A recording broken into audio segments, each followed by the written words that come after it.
Hey, it's Faith Talk Live. I'm Rick Probst. And I'm Dan Ratcliffe. Dan, there's a living legend. We haven't talked to him in a while, Dave Hubbard. And there's been quite a few changes over the last 4 years. Dave, how are you? I'm doing good. Real good. How about you guys? Good. You're doing well. Yeah, a lot of changes. You can see Rick has grown a beard since the last time we got together, Dave. And I'll tell you what, the man can grow a beard. Yeah, he can. Look at that thing. I think there's people living in it just right there underneath his chin. Yeah, it's got its own zip code. So when we first met you, didn't you have a beard of sorts, or am I just dreaming that? No, a mustache. And over the years, I've had, beards and mustaches and, or not. And it always cracks me up when you go through the differences with that. I remember as a pastor years ago, I had a beard for a long time. Then I shaved the beard off and everybody said, "Oh, you grew a mustache." It's like, wait a minute. You missed the beard for the last 3 years? That's funny. Well, hey, it was so good to get your email. I don't know. I guess we lost you in the shuffle. We did think about you, but I'm so glad you're back. Let's not do that again. Maybe it was in here and I couldn't find it. Dave, where are you? But anyway, I'm so glad that you emailed us because you're a great guy and you've done so many great things. This is new and fresh. You're the athletics director and campus pastor at Cumberland Christian Academy. We know a little bit about Cumberland, don't we, Dan? I didn't know that the Kendrick brothers graduated from there. Thank you for that info. Yeah. Awesome. They actually, their father actually really started the school back a little over 30 years ago. Wow. And he was the head of school there for many years. Wow. And where is Cumberland Christian again? Well, now it's located with two campuses. The preschool elementary school is over in the kind of the Austell area. The high school, part of middle school and high school is in the Brownsville Road in Powder Springs, over in that area. Okay. Yeah. Now let's catch up a bit. I think the last time we talked to you, you were, I'm going to say college age pastor college age kids at Apostles. I was 5 years the pastor of 20s and 30s at Church of the Apostles. Okay. And anymore that is college age because it takes forever to get through college now. So yeah, and it's interesting. It really shifted. When I began that ministry, we skewed 30s, and then it kind of began to shift down to the point that when I stepped out of that, it was college and probably college and mostly 20s. But the ministry really grew, and it was a fun ministry to be a part of for that period of time. And what happened was I actually shifted at the time over to leading the way. Their Church of the Apostles worldwide media ministry, and I had gone over there kind of with Joshua Youssef, who was really kind of leading the way at that time, had been for some time, and with the idea of doing some specific things related to some of my gifts with doing presentations and that sort of thing, and I did some of that work, and then long story short, he was really beginning to do a lot with Help the Persecuted, which is another ministry that was a kind of a part of leading the way, but then they officially separated those two as another 501c3, broke it off, and he kind of went with that. They had a change of leadership, and I kind of found myself in no man's land with my job description. I just felt like, it was interesting because I loved everybody there, loved the ministry and all of that, but I felt like my gifts, talents, and abilities weren't being used in a way that they could probably best be suited. And then as it turned out, Boyd Wages, who was the administrator at Church of the Apostles for 17 years or so, and he was the one who had hired me really into that position over the 20s and 30s.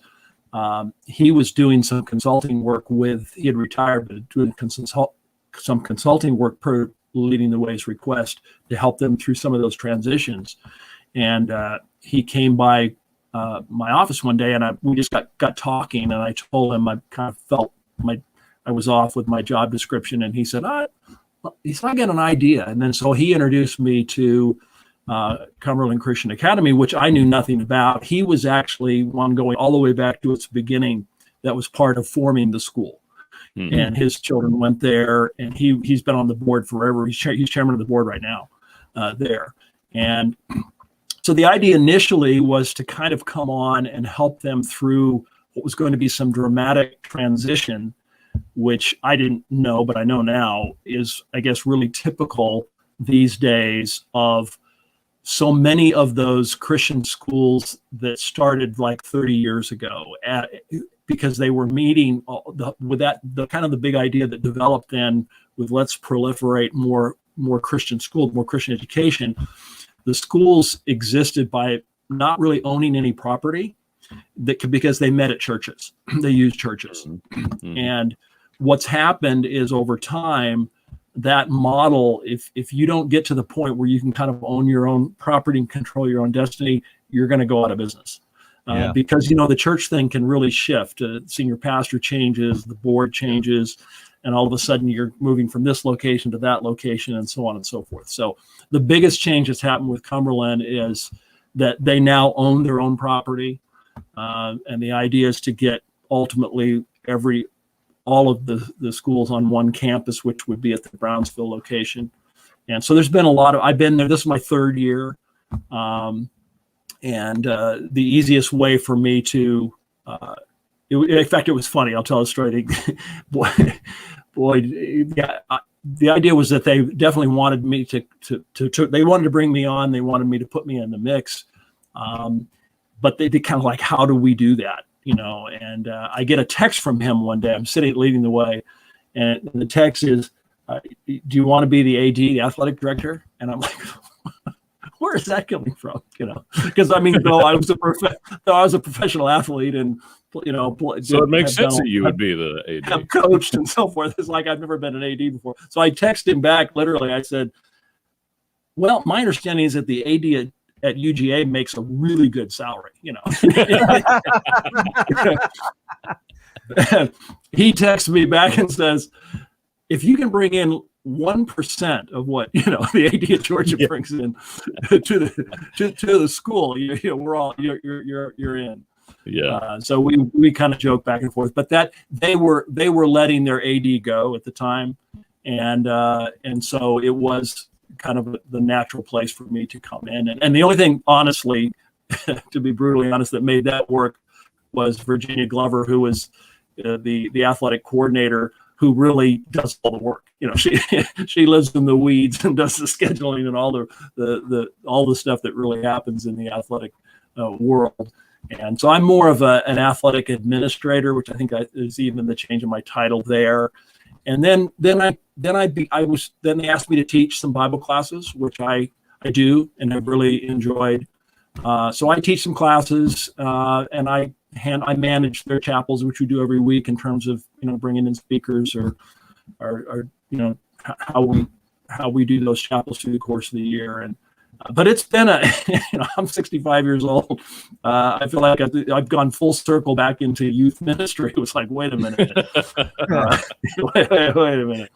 And of course, I remember talking with you guys about how crazy it was with the 20s and 30s when I'd tell a story, and I could see them looking like deer in the headlights, and I'd say, "What's the matter?" And they'd say, "Why didn't you just call somebody?" We didn't have cell phones. I didn't have a dime. Okay. Yeah. Well, now I'm dealing with high school students. Oh my gosh, they can't. Yeah. It's wow. If you don't know how to TikTok dance, you don't know what you're doing, Dave. So that's right. Yeah, exactly right. Yeah. But then you throw in the whole virtual thing of what's happened this year. Yeah. And it's a whole nother layer of complexity. It's wow. Very true. We're talking with Dave Hubbard, good friend of ours. He mentioned professional athlete. He played for the Broncos years ago, and I can't remember the other team. Dave, remind me. With New Orleans, I was drafted by the Saints actually, and then played a little bit for Denver. Oh, that's right. I played with Archie Manning. I played with the old man. The old man. So talk a little bit about, transition. in one sense, I would think it'd be really, really exciting.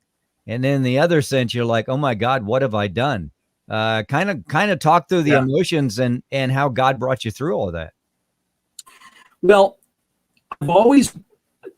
I'm not a retirement guy, in the sense of, I really believe that it's best for us mentally, emotionally, physically, spiritually, and everything else to just keep going, using the gifts that God's given us and the experiences that He's brought us through to really be kind of in ministry through our entire lives. So I've never thought about, retiring and just playing golf or doing something like that. So I always want to stay working. I've also learned, I think, through the 5 years and then now these going on 3 years, that working with younger people in the context of the radical changes that come with culture and everything else really keeps you young. It keeps you on your toes. You have to really keep up. In terms of all of the different issues of the day, you have to be on your toes and you have to be able to respond intelligently and adequately. And if I don't hang around with young people, then I'm hanging around with my age people who pretty soon all you're talking about is who's had the latest surgery and how did it go, and you're really, it's like, okay, you begin counting the days. Okay, I guess I'll be dead soon. I don't know when, but it's got to come. And then you add the COVID thing in. Oh my goodness, mercy. Did you get your shot yet? My back hurts. Yeah. So now, are you doing? Now you mentioned virtual. Now, is it how is it virtual and then some in class, or how's that going? That's been the most challenging to me of this year. We decided, we started August 3rd, and we started both live students on campus as well as virtual. So they had a choice. You could come, or you could stay, or you could be virtual. I guess I would put it this way: if you said, is it possible to teach well virtually, I would say yes. If you would say, is it possibly to teach well doing both, I'd have to say I don't really think so. I mean, because it's really, really challenging. Now, see, in the public schools, or if you've got a school that's got the resources, they actually hire separate teachers. So in other words, those that are teaching virtually are only teaching virtually. Right. But for me, I can have literally 9 students sitting in front of me, and then another 15 online. And so I had to completely change how I approach things and how I teach, the tools I use, from videos to and then how I test and measure what they're learning. So it's been quite challenging. And what about athletics wise? I mean, I'm sure they have to limit how many people can be there to watch games, and you have to social distance and all that. How's that? We went through that whole thing, and of course it's dictated by, we don't have the autonomy and the privilege, being a part of a league, to do our own thing of what we would consider common sense. We have to go by what the league says. And so, yes, you're right. We had to, if we had a tournament, for example, there, and we have to limit those that can come in and get the temperature taken. They have, then they have to sit a certain distance apart, and then they have to empty. We have to completely clear out between the games, and what the athletes can do and where they can be, and of course I would love to, because I ran the clock for most of the games. That's something that we didn't have somebody to do it, and so I kind of fell into learn how to do it.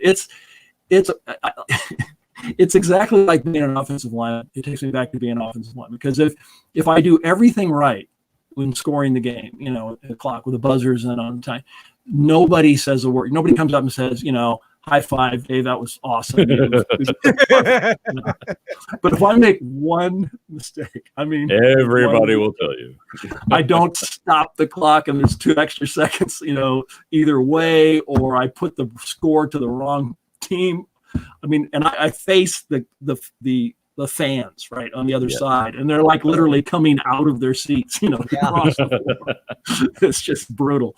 It's a good thing they have masks on so you can't see the words that are coming out of their mouth. Yeah. In sitting there, I'm conversing with and getting to know the coaches from the other team and that sort of thing. And we would laugh all the time about how ridiculous the rules are that they made based on the virus situation. For example, so they eliminated the jump shot. The jump at the beginning of the game. Well, what's the point of that? My favorite is, and this is true, in wrestling. So stop to let this come in. In wrestling, they can't shake hands as they would normally do before they go to the mat to wrestle. But they can have their hands all over each other during it just doesn't get any better than that. So they can that's going to help stop COVID and all over each other. But my God, whatever you do not let them shake hands. Don't shake hands. Oh wow. Hey, now that's pretty funny. I can't wait to tell somebody that. That's that one on. And sad. Hey, it's Dave Hubbard, and he is athletic. You didn't say director. What did you call yourself over there? Athletic what? Athletic administrator. Yeah. Administrator. Athletic administrator. Campus pastor at Cumberland Christian Academy. I'll bet, Dan, he gets their attention. Do you remember the story he told years ago where he jumped out of the plane? I think it was Dave. He jumped out of the plane and his parachute didn't whatever. What's it supposed to do? It's supposed to go open. Yeah. And he landed on his feet, I think. Was it your feet? I did. I hit feet and then took the brunt of the blow in my kind of my rear end. Broke my back. It's a mess. Yeah. So I'm sure you told them the whole thing gets their attention. Oh yeah, no, I've told all the stories. In fact, it's kind of similar. I was there for the 5 years at Apostles and youth ministry. See, with youth ministry, it's great because they're cycling through, right? So this is where back at school, I could go through the stories and then the new classes coming in, so I can repeat the stories. So that's a good thing. I've got a lot, but I've only got so many. And they give you street cred. That's the most popular one where my entire jump took less than 30 seconds, and here I am. You just wanted to get it over with quickly, so correct. Yes. Dave Hubbard, great guy, athletics administrator there at Cumberland Christian Academy, also campus pastor. Dave, let's not lose touch, huh? Let's connect on from time to time, and we'll just pick your brain. CumberlandChristian.org is the place to go to. Blessings to you, buddy. Good to see you. Thanks. Good to see you guys. All right, let's take a break. We'll be right back. I'm Rick Probst. And I'm Dan Ratcliffe. This is Faith Talk Live.